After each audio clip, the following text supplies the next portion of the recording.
For me, I want to be known as like a good homegrown player, but overall, like I want to be a good jungler internationally, not just in NA. This view is insane. It's so good. I've never seen LA from this type of view. It's beautiful. I was definitely super excited to move out to LA and play on the new team. Being away from my family is hard, but even though I haven't done it that much, I'm pretty used to it now.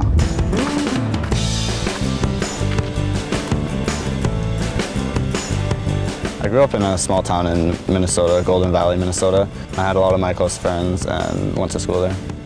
I played lacrosse in middle school a lot. Lacrosse is definitely my favorite sport. My brother got me into it. As kids, we would always be competitive and play games together, mainly games. We would play N64, Wii together. We would always buy the latest console, the latest games, and play them together. He got into League after he saw that I was, being a pro in League and stuff like that. He watches the games and everything, and after my game, he'll be like, "Oh, good job," or "Oh, next time." For me, it was season 4. That's when I started jungling, was late season 4, and season 5 I got 2 accounts in high challenge, and that was for me when it was like, okay, I can actually do this. I wanted to put my all into it because I know when I'm 30 or something, if I don't put my all into it, I would look back and be like, oh man, I really fucked up.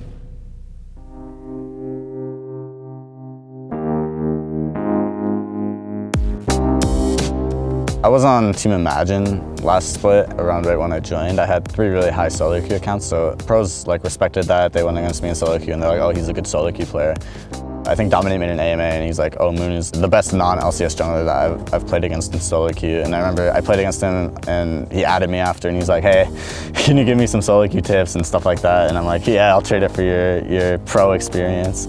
I think the hype made me work a lot harder because I felt like it was kind of unjustified and undeserved. It was like, oh, I have to work harder to not let myself let down this hype. We were super close to beating Team 8 in relegations. Whoa, Dodo goes in, the ball delivery cowball, and that's Calitrolls coming up with a kill along with Dodo. Team 8 will retain their spot in the North American LCS. I was definitely shaken. I wasn't sure if I was going to make LCS or not in the off-season, or if I had to play another split or 2 in Challenger and see if I could make it that way.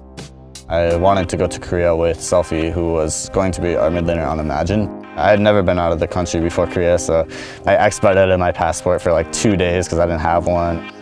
Junglers in Korea are super low farm. I mean, when you're low elo, they'll have Mobies and Sightstone at 15 minutes and that's it. They won't even have a jungle item. You have to help your lanes more in Korean solo queue. So I definitely learned how to be more aggressive and supportive to my team. Eventually, Team NRG came around and it was like, hey, I can put you in LCS, if you work hard and improve yourself, you can be on the team. The rest of the team came to Korea and I had a tryout and that's basically how it happened.